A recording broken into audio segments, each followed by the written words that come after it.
الحمد لله نحمده ونستعينه ونستغفره ونؤمن به ونتوكل عليه ونعوذ بالله من شرور أنفسنا ومن سيئات أعمالنا من يهده الله فلا مضل له ومن يضلل فلا هادي له وأشهد أن لا إله إلا الله وحده لا شريك له وأشهد أن محمدًا عبده ورسوله اللهم صل على محمد وعلى آل محمد كما صليت على إبراهيم وعلى آل إبراهيم إنك حميد مجيد اللهم بارك على محمد وعلى آل محمد كما باركت على إبراهيم وعلى آل إبراهيم إنك حميد مجيد أما بعد فإن خير الحديث كتاب الله وخير الهدي هدي محمد صلى الله عليه وسلم وشر الأمور محدثاتها وكل محدثة بدعة وكل بدعة ضلالة وكل ضلالة في النار أعوذ بالله السميع العليم من الشيطان الرجيم الذين إن مكناهم في الأرض أقاموا الصلاة وآتوا الزكاة وأمروا بالمعروف ونهوا عن المنكر ولله عاقبة الأمور۔ تمام تر تعریفات اللہ رب العالمین احکم الحاکمین کے لائق اور زیبا ہیں۔ لا تعداد بے حد و حساب درود و سلام اللہ تعالیٰ کے مقرب مقدس انبیاء، پیغمبر، رسول، بالخصوص جناب محمد الرسول اللہ صلی اللہ تعالی علیہ وعلی آلہ وسلم کی ذات اقدس و اطہر کے لیے۔ آج 16 دسمبر ہے اور 16 دسمبر کو تاریخ کے ماتھے پر، بالخصوص تاریخ پاکستان کے تناظر میں، دو المناک واقعات انتہائی غمناک ہیں، جن میں سے ایک سقوط ڈھاکہ یعنی مشرقی پاکستان کی علیحدگی کا سانحہ ہے، اور دوسرا پھر پشاور کے اے پی ایس کے معصوم طلباء پر وہ مذموم حملہ ہے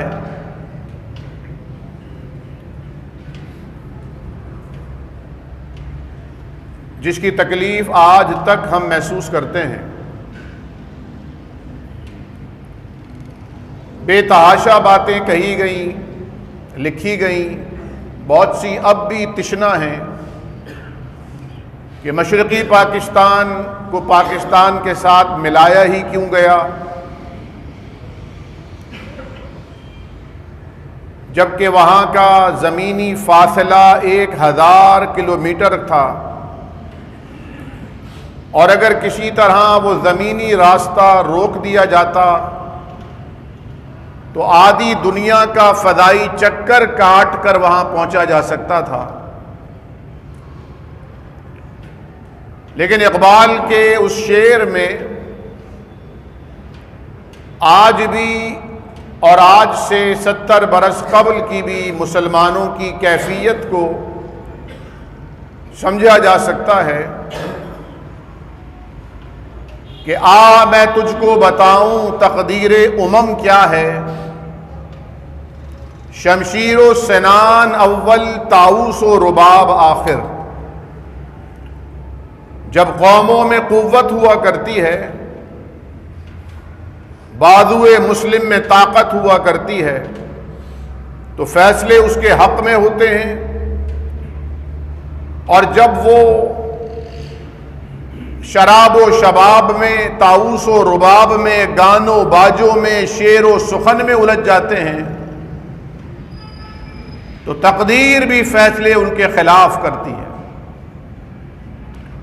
اور انہوں نے ہی فرمایا تھا، ہے جرم ضعیفی کی سزا، ہے ازل سے کاتب تقدیر کا فیصلہ، ہے جرم ضعیفی کی سزا مرگ مفاجات۔ اپنا حق چھین کر لیا جاتا ہے، جو تشتری میں رکھ کر مل جائے وہ خیرات ہوا کرتی ہے۔ تقسیم ہند کے موقع پر بھی مسلمان فکری اور نظریاتی طور پر جدا تھے، عوامی سطح پر ان میں اتحاد تھا، لیکن فکری، نظریاتی، علمی سطح پر، سیاسی سطح پر تحریک پاکستان کے رہنماؤں سے کئی گنا زیادہ طاقتور، قد آور شخصیات پاکستان کے حق میں نہ تھیں۔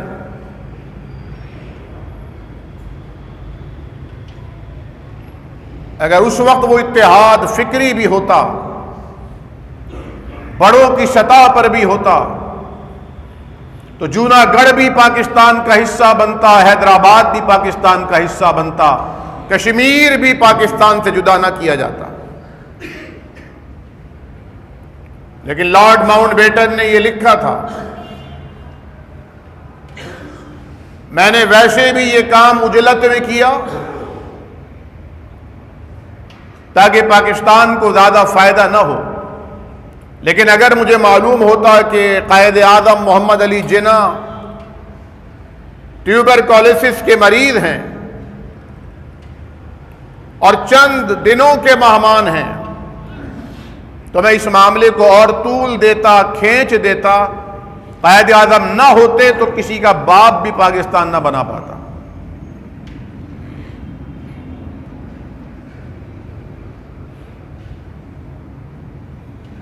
کل میں نے 1973 میں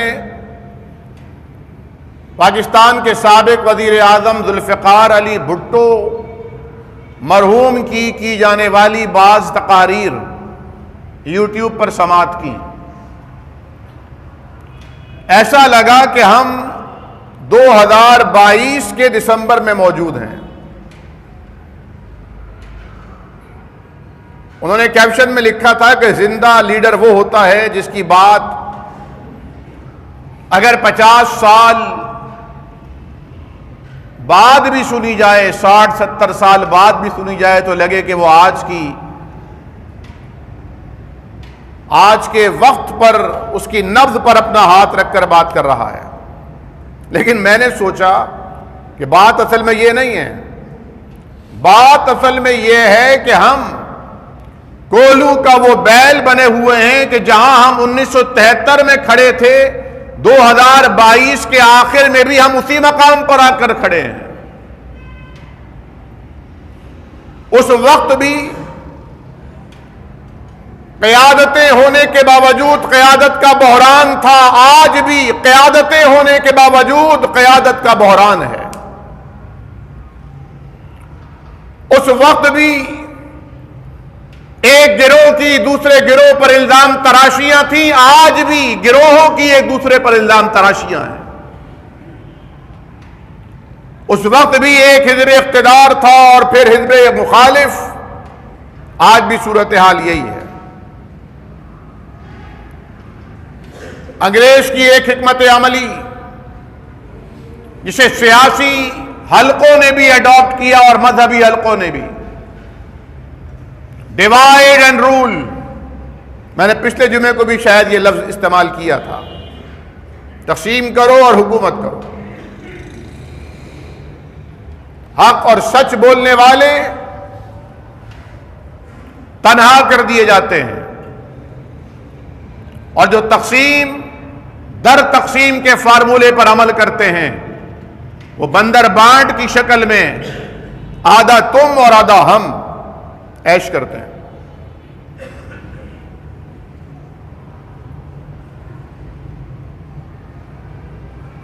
نہ میں سیاسی جمعہ پڑھاتا ہوں،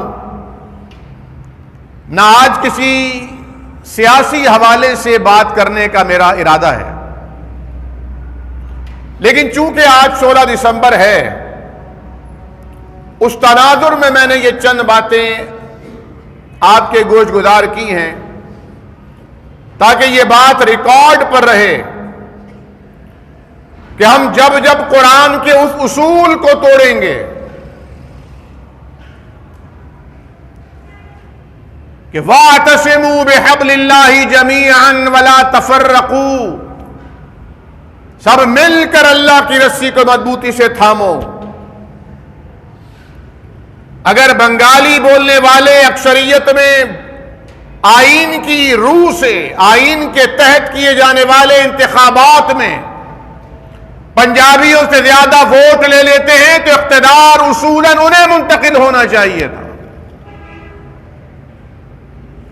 کیونکہ اللہ کے حبیب نے حجۃ الوداع کے موقع پہ فرمایا تھا لا فخر لعربی علی عجمی ولا لأحمر علی الاسود.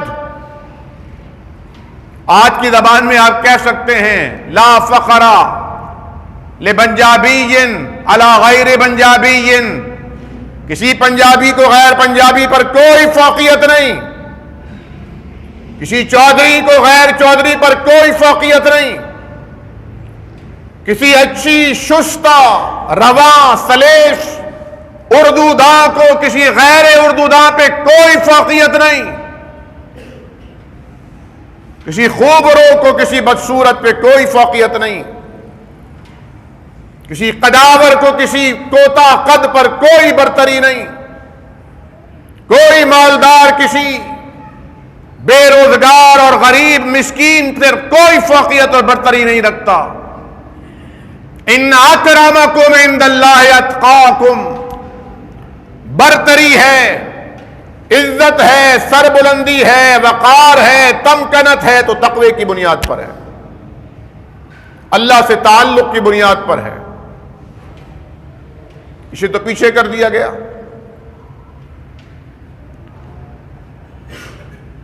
میری عمر کے احباب اس وقت بہت چھوٹے ہوں گے جب یہ بات کانوں میں پڑتی تھی کہ بنگالی ہم پر بوجھ تھے. بنگالی تو غریب مسکین ہوتے ہیں، کوئی بھوکا ہوتا تو اسے کہتے تو بھوکا بنگالی ہے، یہ نام رکھ دیا تھا بھوکا بنگالی.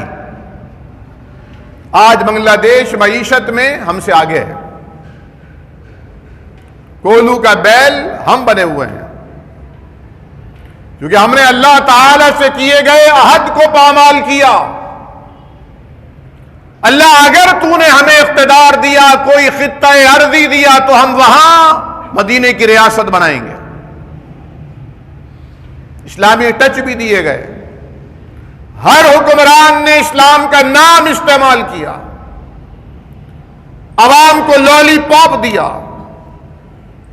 اور مزے کی بات یہ عوام بھی اسلامی ٹچ ہی کی حد تک اسلام کو قبول کرتی ہے. شادی ہو تو مائیوں اور مہندی کی تقریب کا آغاز قرآن خوانی، میلاد اور درس قرآن سے کیا جاتا ہے. بارات ہو تو تمام تر اصراف بیجا کے بعد مخلوط نظام، موسیقی اور میوزک کے ساتھ نشید اور گانے. موسیقی اسلام میں حرام ہے، لیکن اگر اچھی شاعری ہو تو وہ اسلام میں مباح ہے، اس کی اجازت ہے. شادی بیاہ کے موقع پر گیت گانا منع نہیں ہے، حرام نہیں ہے. عید کے موقع پر، شادی کے موقع پر ایسے گیت جو بے ہنگم نہ ہوں، جن سے صنفی جذبات بھڑکتے نہ ہوں، جو قرآن اور سنت کی تعلیمات سے متصادم نہ ہو، وہ گائے جا سکتے ہیں، لیکن باقاعدہ گویے بلا کر نہیں، باقاعدہ ان کے کیا ہوتے ہیں، وہ جو کیا ہوتے ہیں بھائی، وہ میوزیشین کے جو کیا ہوتے ہیں، وہ بار بار گینگسٹر نام آ رہا ہے ذہن میں، کیا کہتے ہیں اس کو، پورا آرکیسٹرا، وہ بھی میں ہی لے کے آؤں گا نام ہے، پورا آرکیسٹرا لگایا. میں ایک نکاح پڑھانے کے لیے گیا، تبھی میں نکاح کا فارم بھر رہا ہوں تو آواز آ رہی ہے مسلسل گانے کی اور بجانے کی. تو مجھے غصہ آیا. میں نے کہا کہ بھائی یہ بھانڈ کو تو چپ کراؤ. پرانے زمانے میں گلوکاروں کو، گانے والوں کو جو شادی میں کہتے تھے بھانڈ گویے کہتے تھے. میں نے کہا اس بھانڈ کو تو چپ کرائیے. کہنے لگے ڈاکٹر صاحب لڑکی کا بھائی ہے، دلہن کا بھائی ہے. یہ حال ہے ہمارا. ان کو بلانے کی اجازت نہیں ہے.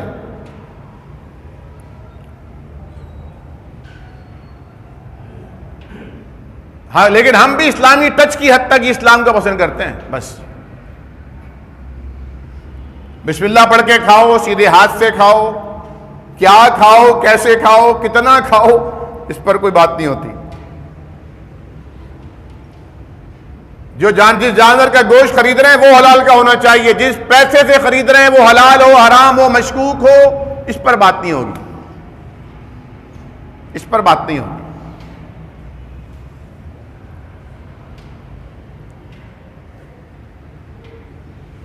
آئیے آج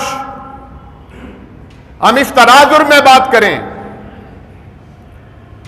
کہ ہم کیونکہ سیاستدان نہیں ہیں، ہم کیونکہ کسی ملک کے، کسی علاقے کے حکمران نہیں ہیں، لیکن یہ قرآن ہمیں ایڈریس کر رہا ہے. اور سورہ حج کی جو آیت کریمہ میں نے تلاوت کی، اللہ والوں کا اللہ نے ذکر فرمایا الذین ان مکناہم فی الارض. یہ وہ لوگ ہوتے ہیں کہ جب اللہ انہیں زمین پر قوت دیتا ہے، اقتدار دیتا ہے، ٹھکانہ دیتا ہے، کہیں پر ان کو جماتا ہے، ان کا کام کیا ہوتا ہے. اب جب بھی یہ آیت پڑھی جاتی ہے ذہن میں آتا ہے سیاستدانوں کے لیے آیت ہے. نہیں، یہ ہر مسلمان کے لیے آیت ہے. کیا مجھے اور آپ کو کسی جگہ پہ اقتدار حاصل نہیں ہے؟ کوئی اگر کسی فیکٹری کا آنر ہے تو اس فیکٹری پر اس کو تمکنت حاصل ہے، ملک حاصل ہے. کوئی کسی کارخانے کا سپروائزر ہے تو وہاں اس کی بات چلتی ہے، سنی جاتی ہے. کوئی کسی گھر کا بڑا ہے، خاندان کا پنچ ہے. ویسے اب رہے نہیں خاندان میں پنچ، کیونکہ اب سب کچھ پیسہ ہو چکا ہے. تو جس کے پاس پیسہ ہوگا وہ پنچ ہوگا. وہ چاہے بیٹا ہو، وہ داماد ہو، وہ بھتیجا ہو، بھانجا ہو، نانا، دادا، ماموں، چاچا، ابا، ان کی کوئی اہمیت نہیں، کیونکہ ان کے پاس تو پیسہ نہیں ہے. تو جس کے پاس پیسہ ہوگا وہ اصل میں بڑا ہوگا. اور قبائلی علاقوں میں ایک بددعا چلا کرتی ہے، جب وہ کسی قبیلے سے بدلہ نہیں لے سکتے تو بددعا دیتے ہیں کہ اللہ تیرے قبیلے کے ہر فرد کو بڑا بنا دے، پنچ بنا دے. پہلے لوگ بڑے خوش ہوتے تھے. بعد میں پتا چلا جب سب بڑے اور سب لیڈر اور سب قائد بن جائیں گے تو ان کی بات کون مانے گا؟ وہ تو لڑیں گے ایک دوسرے سے.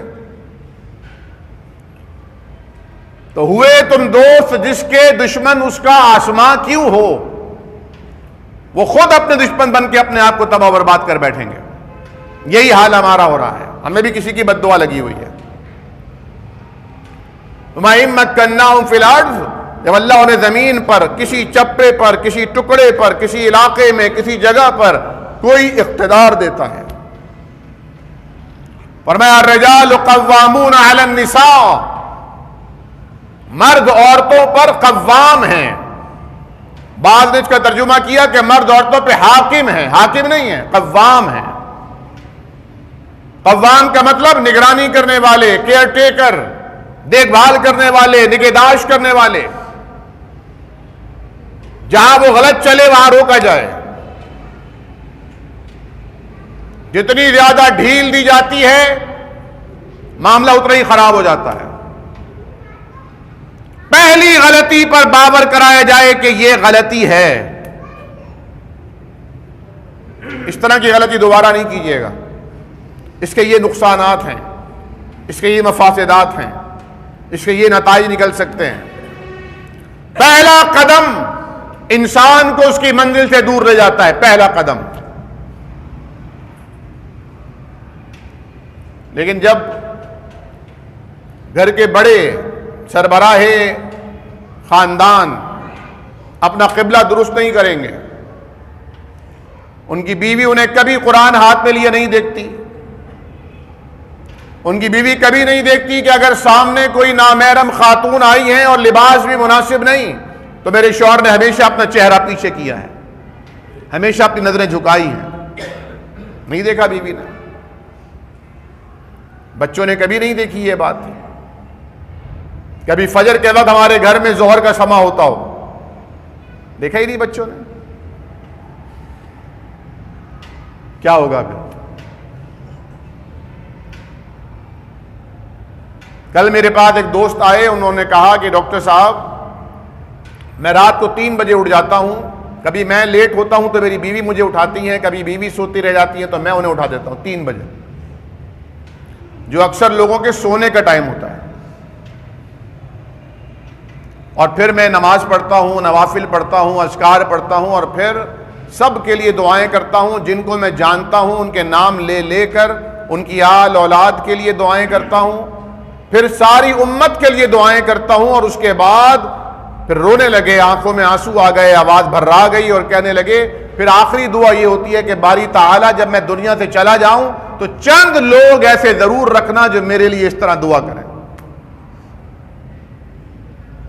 اس کا اہتمام کرنا چاہیے، اور ہماری سب سے اعلیٰ ترین پروڈکشن ہماری اولاد ہے۔ اولاد کو اچھے اسکول میں پڑھانا کوئی کمال نہیں ہے، بلکہ آج کل تو ایک نیا ٹرینڈ آیا ہے کہ بھائی ڈگریاں کیوں دلا رہے ہو؟ ڈگریاں کچھ نہیں سوائے تعلیمی اخراجات کی رسیدوں کے، اب نوکریاں نہیں ملیں گی ان ڈگریوں پر۔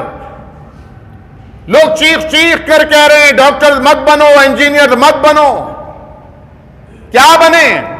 کہا کچھ بھی بنو، ہنرمند انسان بن جاؤ، ہنرمند۔ کل میں نے اور میری تقریباً 15 رکنی ٹیم نے انشاءاللہ اپنے اسٹیٹس پر، واٹس ایپ اسٹیٹس پر ایک تحریر لگائی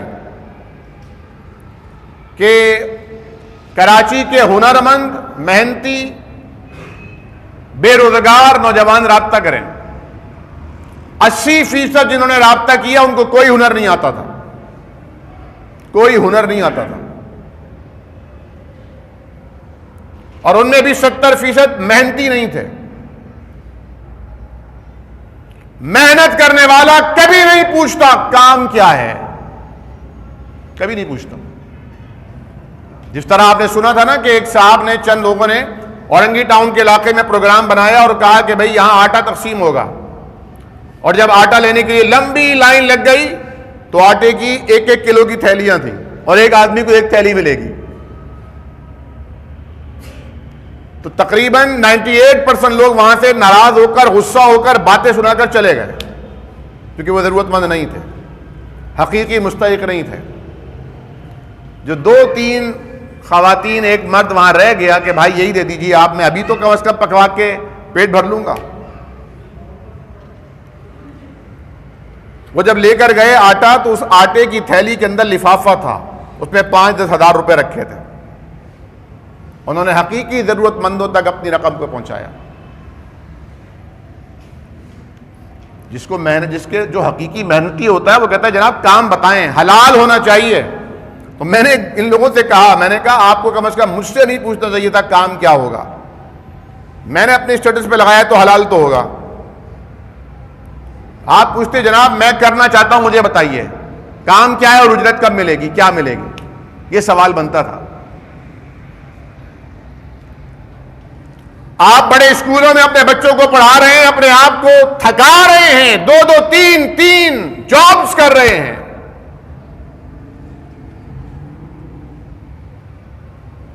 بہت سارے ہمارے ایسے دوست ہیں جمعے کو نظر نہیں آتے، کبھی ملاقات ہو جاتی ہے، میں کہتا ہوں بھائی کہاں ملاقات، یار کیا کریں ڈاکٹر صاحب، دل تو بہت چاہتا ہے لیکن بچے کو اسکول سے لاتے لاتے دیر ہو جاتی ہے، پھر وہیں کہیں پڑھ لیتے ہیں، مزہ نہیں آتا۔ میں نے کہا مزہ تو آئے گا بیٹا، بڑھاپا آنے دو، مزہ تو پھر آئے گا۔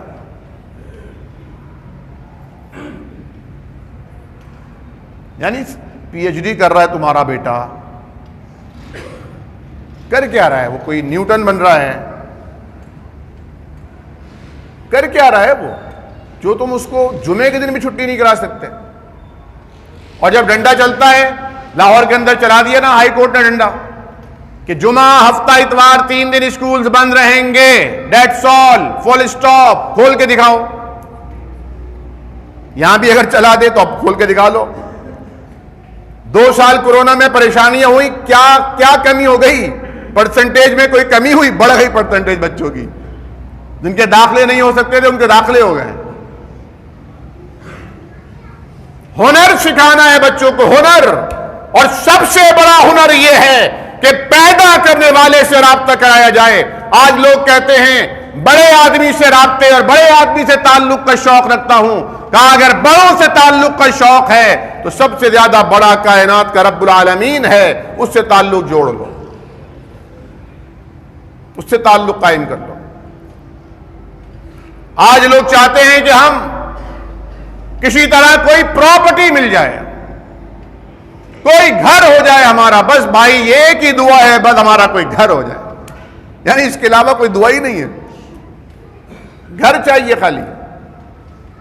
اور وہ محلوں کو چھوڑ کے آنے والی فرعون کی زوجہ حضرت آسیہ رضی اللہ تعالی عنہ، اللہ کے حبیب نے فرمایا فرعون روزانہ آ کر یاد دلاتا، آسیہ تیرا محل، تیرے بالا خانے، تیرا بیڈ، تیری کنیزیں تجھے مس کرتی ہوں گی، تو بھی مس کرتی ہوگی، مان لے مجھے، چھوڑ دے موسیٰ اور اس کے رب کو، سب کچھ ویسے ہی مل جائے گا۔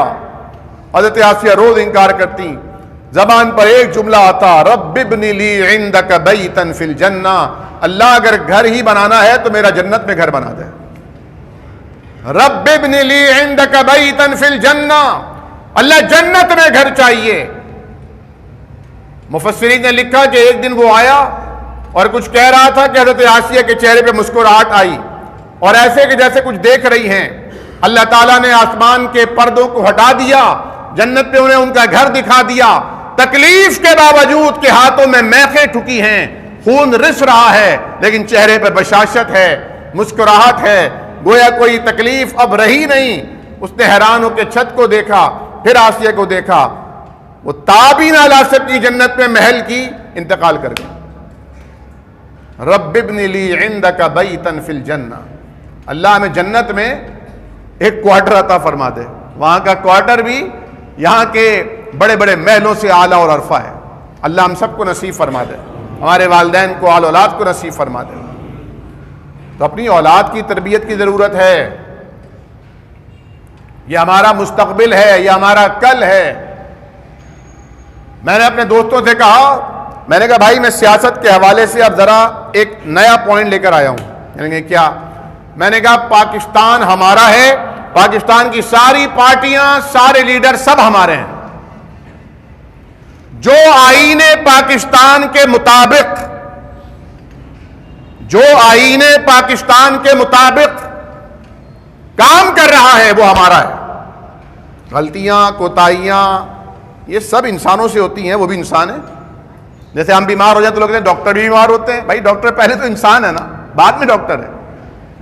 انسان بیمار ہوتے ہیں، اسی طرح گناہگار بھی انسان ہوتے ہیں، بدکار بھی انسان ہوتے ہیں، کرپشن بھی انسان ہی کرتے ہیں، تو سیاستدان بھی انسان ہیں، کر سکتے ہیں، انہیں سزا ملنی چاہیے آئین پاکستان کی مطابق، عدلیہ کے ذریعے۔ لیکن میں اپنا دماغ کیوں خراب کروں؟ میرا کام نہیں ہے یہ، یہ ڈیوائڈ اینڈ رول کی پالیسی ہے. پبلک کو لڑا دو, پبلک آپس میں الجھتی رہے گی, ہم اپنا کام کرتے رہیں گے, ہم بل پاس کرتے رہیں گے, ہم فیصلے کرتے رہیں گے, ہم بین الاقوامی معاہدے کرتے رہیں گے. انہیں کب پتہ چلے گا؟ انہیں کیا پتہ چلے گا؟ پوری اسمبلیوں نے وہ فیصلے کر دیے, قانون پاس کر دیا. وہ ایک بندہ اٹھا تھا نا, مشتاق, اللہ کا بندہ, مشتاق خان, پروفیسر مشتاق خان غالباً ان کا نام ہے. اس کو اللہ نے یہ سعادت دے دی. نقار خانے میں طوطی کی آواز اٹھی اور اللہ تعالیٰ نے پورے پاکستان میں پھیلا دی. اب سب نے رجوع کر لیا. یعنی انگوٹھا چھاپ ہونے کی آپ دیکھیں, پڑھتے تک نہیں ہے کہ ہے کیا. اتنی تقلید. اقبال نے کہا تقلید سے بہتر ہے خودکشی. اتنا بھیڑ چال عوام میں نہیں, خواص میں بھی ہے. تو بھائی اپنے آپ کو, اپنی اولاد کو جہنم کی آگ سے بچانے کی کوشش کرو. اگر ہم نے اپنے آپ کو اور اپنے گھرانے کو صراط مستقیم پر لگانے کی کوشش کی تو معاشرے پر ہمارا کنٹریبیوشن ہوگا کہ ہم نے ایک طبقے کو خراب ہونے سے بچا لیا, جو ہم کر سکتے ہیں. قرآن نے کہا الذین ان مکناہم فی الارض, جن لوگوں کو اللہ زمین میں کچھ قوت دیتا ہے, کسی کی کوئی دکان ہے, کسی کا کارخانہ ہے, کسی کو کسی ہوٹل کے اندر کوئی اچھی جاب ملی ہوئی ہے, وہ کیا کرے؟ ایک کام کرے, اقام الصلاۃ, نماز قائم کرے. دن میں 5 مرتبہ نماز قائم ہونی چاہیے. مرد حضرات مسجد میں آ کے نماز پڑھیں باجماعت. مسجد دور ہے, پہنچنے میں دیر ہوگی, وضو خانے میں رش ہوتا ہے, کوئی ایشو نہیں, آپ وہیں پر جماعت کرا لیجئے. اگر اسپیس ہے, جگہ ہے, ایک مصلی بنا لیجئے. کسی نے بڑا اچھا لکھا تھا, جس طرح ڈرائنگ روم بناتے ہیں, ٹی وی لاؤنج بناتے ہیں, کوئی جائے نماز بھی بنائیے. گھر کے کسی کونے میں نماز پڑھنے کی جگہ بھی رکھیے, وہاں قرآن شریف رکھیے, وہاں پر خوشبو لگائیے, وہاں ذکر و اذکار کیجئے, بیٹھ کر دعائیں مانگیے. آپ کے جانے کے بعد آپ کی اولاد بھی وہاں بیٹھ کر دعا کرے کہ میرے ابا جان یہاں بیٹھ کے دعا کرتے تھے, یہاں تہجد پڑھتے تھے. جیسے ہوتا تھا نا پرانے زمانے میں, تخت ہوتا تھا, دادی جس پہ تہجد پڑھتی تھی, وہ تخت بڑا قیمتی ہوا کرتا تھا. فرمایا وآتوا الزکاۃ, زکوٰۃ کا نظام قائم کرتے ہیں, زکوٰۃ دیتے ہیں. وامروا بالمعروف, اور نیکی کا حکم دیتے ہیں. ونہوا عن المنکر, اور برائیوں سے روکتے ہیں. بیٹا یہاں گالم گلوچ نہیں چلے گی. شرائط کیا ہیں کام کرنے کی؟ گالی کو گالم گلوچ نہیں چلے گی. دن میں 5 وقت آپ کو, جو 3 وقت آپ یہاں ہوتے ہو, نماز پڑھنا پڑے گی. آپ یہاں پہ سگریٹ نہیں پیو گے, گٹکا نہیں کھاؤ گے. کھانا ہے اگر تو باہر جا کے کھاؤ, کیونکہ عادت ایک دم نہیں چھوٹتی نہیں ہے. کافر یہ منہ کو لگی ہوئی, لیکن یہاں نہیں کھاؤ گے آپ. یہاں کوئی ابیوز لفظ استعمال نہیں کرو گے, یہاں لڑائی جھگڑا نہیں کرو گے, دنگا فساد نہیں کرو گے. یہ ہے امر بالمعروف. بیٹا یہاں پر غیبت کے لیے کوئی پرمیشن نہیں ہے, غیبت نہیں ہوگی یہاں پر. جہاں 2 آدمی بیٹھے نہیں, وہاں ایک دوسرے کی بیک بائٹنگ.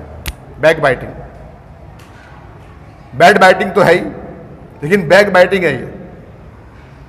اس کی پیٹھ کے پیچھے اس کی بات ہے. منہ پر ہمت ہی نہیں ہے.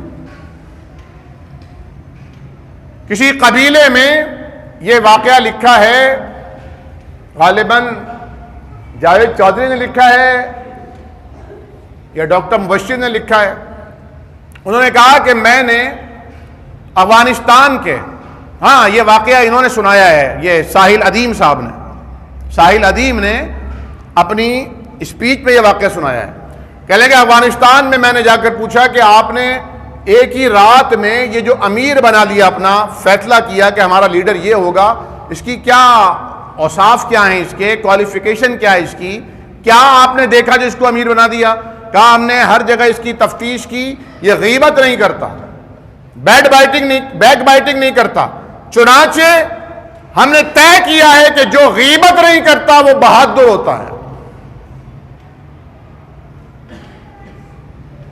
اور آپ دیکھیں گے جو غیبت کرتا ہوا پایا جائے گا وہ بزدل ہوگا, وہ منہ پہ نہیں کہنے کی ضرورت رکھتا, اس لیے وہ پیٹھ کے پیچھے بات کر رہا ہوتا ہے, دل ہلکا کر رہا ہوتا ہے, کیونکہ ہمت نہیں ہے اس کے منہ پہ بولنے کی.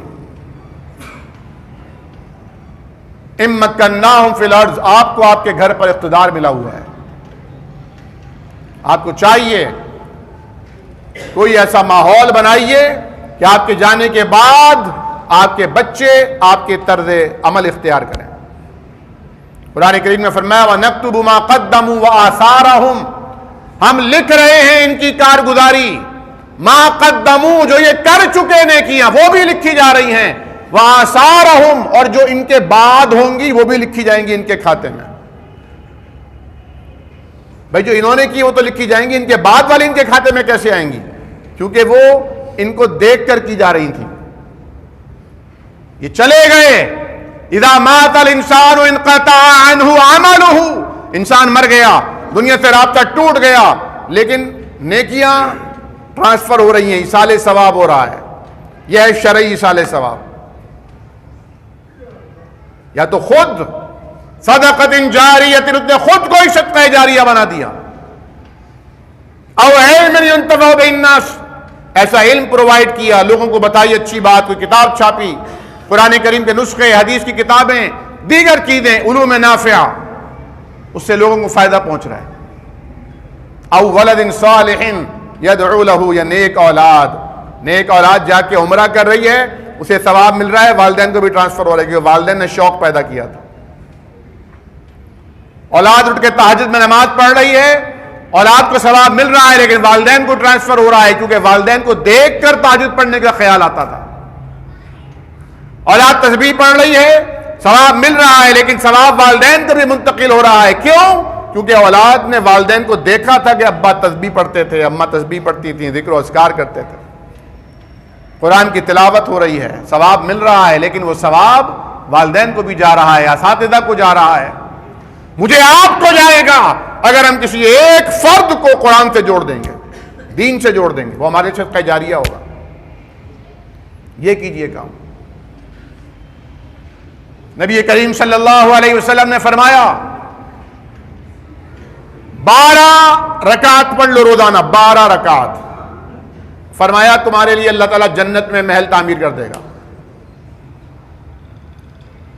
5A1 میں، 5A2 میں، سرجانی سیکٹر 5D میں، 4A میں، تم کرائے کے مکان میں رہ رہے ہو، وہاں تمہارا اپنا مکان نہیں، جنت میں تمہارا اپنا مکان ہوگا۔ ادنا ترین جنتی کو جو جنت ملے گی اس کا عالم یہ ہوگا کہ تا حد نگاہ بس اسی کا محل ہوگا، تا حد نگاہ، جہاں تک آنکھ دیکھ سکتی ہے۔ اللہ کے لیے مشکل نہیں ہے، مشکل تو ہمارے لیے ہے، لیکن کتنا آسان ہے دین، الدین یسرن، دین کتنا آسان ہے۔ میں 12 رکعتیں پڑھ لو، 2 فجر سے پہلے، 4 ظہر سے پہلے اور 2 ظہر کے بعد، مغرب کے بعد 2، عشاء کے بعد 2، کتنی ہو گئی؟ یہ 12 رکعات جو پابندی کے ساتھ، مداومت کے ساتھ، اہتمام کے ساتھ روزانہ ادا کرے گا، اللہ رب العالمین اسے جنت میں محل عطا فرمائیں گے۔ 12 رکعتیں، کوئی مشکل نہیں، توجہ کی بات ہے۔ اور یہ ایسا گھر ہوگا خالدین فیہا، جہاں ہمیشہ ہمیشہ کی رہائش ہوگی، کوئی نکال کے نہیں پھینکے گا باہر۔ کتنا وقت ہم موبائل پہ صرف کرتے ہیں، اوپر کر رہے ہیں نیچے کر رہے ہیں، اوپر کر رہے ہیں نیچے کر رہے ہیں، ویڈیوز دیکھ رہے ہیں، گیمز کھیل رہے ہیں، یا دوستوں میں بیٹھے ہیں، یا کسی نے کہا یار وہاں چل رہا ہے، ہاں چل، اس کے ساتھ وہاں چلے گئے۔ کیوں؟ دوست جا رہا تھا، یار ویلے ہو، بیکار ہو، کہاں ٹائم پاس کر رہا تھا۔ ٹائم تو ہے نہیں، تم پاس کر رہے ہو، اصل تو گیم ٹائم کا ہے۔ آپ سب لوگوں کی توجہ ہے نا کہ ٹائم ہوا کہ نہیں ہوا، ٹائم ہوا کہ نہیں ہوا، بھائی کب نماز پڑھی ہوگی، کیونکہ ٹائم کا ہی تو گیم ہے سارا۔ آپ تو انتہائی مشغول اور مصروف لوگ ہیں، لیکن مزے کی بات یہ کہ یہ سارا ٹائم آپ کو مسجد میں قیمتی لگتا ہے، کیونکہ مسجد میں قیمتی ہو جاتا ہے۔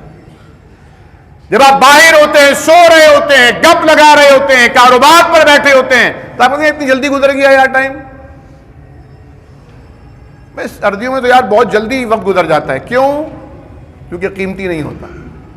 ارزاں ہوتا ہے، بے حیثیت ہوتا ہے۔ آج ہم تلاش کرتے ہیں کوئی ایسا لنک مل جائے، کوئی ایسا رابطہ ہو جائے کسی وی آئی پی سے، کسی اچھے عہدیدار سے، کسی سے کوئی کسی کمیٹی میں آ جائیں، یار اس کی یہاں تصویر ہے، اس کو فون کیا، پی آر بن جائے۔ ایسے لوگوں سے جوڑتے ہیں، ایسے لوگوں سے ملتے ہیں، ان کے جاتے ہیں تو تحفے لے کر جاتے ہیں۔ کسی غریب کے یہاں تحفے لے کر نہیں جائیں گے، وہاں تو جائیں گے ہی نہیں، وہاں تو جائیں گے ہی نہیں، فائدہ کیا ہے؟ پہلے پوچھتے ہیں آپ کرتے کیا ہیں، کہاں ہوتے ہیں، اس کے بعد فیصلہ ہوگا کہ آپ سے تعلق رکھا جائے یا نہ رکھا جائے۔ جس طرح مختلف شادیوں میں، تقاریب میں، سرکاری غیر سرکاری کسی فیڈریشن کی تقاریب میں آپ جاتے ہیں تو وہاں پر کچھ وی آئی پی انتظام ہوتا ہے کہ بھئی یہ ایریا وی آئی پی کے لیے ہے۔ ایئرپورٹ پر بھی وی آئی پی لاؤنج الگ ہے، وہاں سے عام بندہ نہیں جا سکتا۔ جلسہ ہو رہا ہے، وہاں وی آئی پیز کے لیے آنے کا راستہ الگ سے ہے، وی آئی پیز بھی کھانا کہیں اور کھائیں گے، وی آئی پی موومنٹ سب کچھ روک دیا جائے گا، آپ بھی وی آئی پی بن سکتے ہیں۔ اللہ رب العالمین کے ہاں بھی اعلان ہوگا وَامْتَازُوا الْيَوْمَ أَيُّهَا الْمُجْرِمُونَ، آج مجرم تو پہلے علیحدہ ہو جائیں، ہمارے پاک باز لوگوں کے ساتھ تم کھڑے نہیں ہو سکتے۔ پھر آواز دے دے کے بلایا جائے گا اَيْنَ الْمُتَحَابُّونَ، کہاں ہیں وہ دو جو اللہ کی خاطر ملتے تھے، اللہ کی خاطر جدا ہوتے تھے، ان کی محبتوں کی وجہ غرض غایت علت صرف اللہ تھی، وہ اللہ کے لیے دیتے تھے، اللہ کے لیے لیتے تھے، کہاں ہیں وہ؟ اَيْنَ الْمُتَحَابُّونَ وَبِعِزَّتِي وَبِجَلَالِي، اللہ فرمائے کہ میری عزت و جلال کی قسم انہیں میرا عرش کا سایہ عطا کر دو۔ 7 قسم کے وہ وی آئی پیز، اللہ ہمیں، ہمارے والدین کو، آل اولاد کو ان میں شامل کر دے، ہمارے دوستوں کو ان میں شامل کر دے۔ کل میں نے بتایا نا جن دوست سے میری ملاقات ہوئی تو اس سے میں نے ایک یہ بات سیکھی، آج میں اب گھر سے نکلا سخی حسن سے تو وہاں سے یہاں آتے آتے میں ایک ہی کام کر رہا تھا، اپنے جن دوستوں کے نام ذہن میں آ رہے تھے ان کے لیے، ان کے والدین کے لیے، ان کے اہل و عیال کے لیے، خاندان کے لیے، فیملی کے لیے، پریوار کے لیے دعا کرتا ہوا آ رہا تھا، نام لے لے کے۔ اب یہ عمل شروع کر دیا آج سے میں نے انشاءاللہ۔ آپ تو کہہ چکے ہیں نا پہلے، جنہوں نے نہیں کیا ان کے نام لے لیے ہم نے، تو اللہ کے حکم سے اللہ قبول کر لے۔ کل میں نے مغرب کے بعد ایک دعا کرائی، کچھ مسائل تھے، دعا کے بعد پھر میں اذکار پڑھنے لگا تو اب انہوں نے دعا کے لیے ہاتھ اٹھا دیے۔ میں نے دل میں آیا میں کہوں تم یہ دعا مانگو کہ اللہ پاک جو ڈاکٹر صاحب نے ہمارے لیے مصنون دعائیں کی ہیں اللہ ان کو قبول فرما لے، تمہارا بھی بیڑا پار ہوگا، میرا بیڑا بھی پار ہو جائے گا۔ کس کی دعا اللہ تعالیٰ قبول فرما لے، کس کی آمین لگ جائے کچھ پتہ نہیں ہے، لیکن یہ جو دعا ہے نا، جو کوئی مومن اپنے مومن بھائی کی غیر موجودگی میں، ظاہر الغیب بظاہر الغیب، اس کی غیر موجودگی میں کرتا ہے، اس کے لیے تو اللہ کے نبی نے باقاعدہ شہادت دی ہے کہ اللہ تعالیٰ فرماتا ہے جو اپنے مسلمان بھائی کی غیر موجودگی میں اس کے لیے دعا کرے گا تو اللہ تعالیٰ ایک فرشتہ بھیجتا ہے، وہ وہاں کھڑا ہو کر کہتا ہے اللہ اس کو بھی دے اور اس کے لیے دعا کر رہا ہے اس کو بھی دے، اللہ قبول فرما۔ جس کی دعا پہ ملائکہ آمین کہیں اس کی قبولیت میں کیا شک ہو سکتا ہے؟ کوئی شک نہیں ہو سکتا۔ تو یہ وی آئی پی اصل وی آئی پی ہوں گے جو اللہ کے عرش کے سائے میں ہوں گے، یوم لا ذل الا ذلہ، جس دن اللہ کے عرش کے سائے کے علاوہ کوئی سائے نہیں ہوگا۔ اللہ ہم سب کو نصیب فرمائے۔ اللہ کریم وللہ عاقبۃ الامور، اور سارے کام اللہ ہی کی طرف لوٹائے جاتے ہیں۔ اقول قولی ھذا استغفر اللہ لی ولکم ولسائر المسلمین۔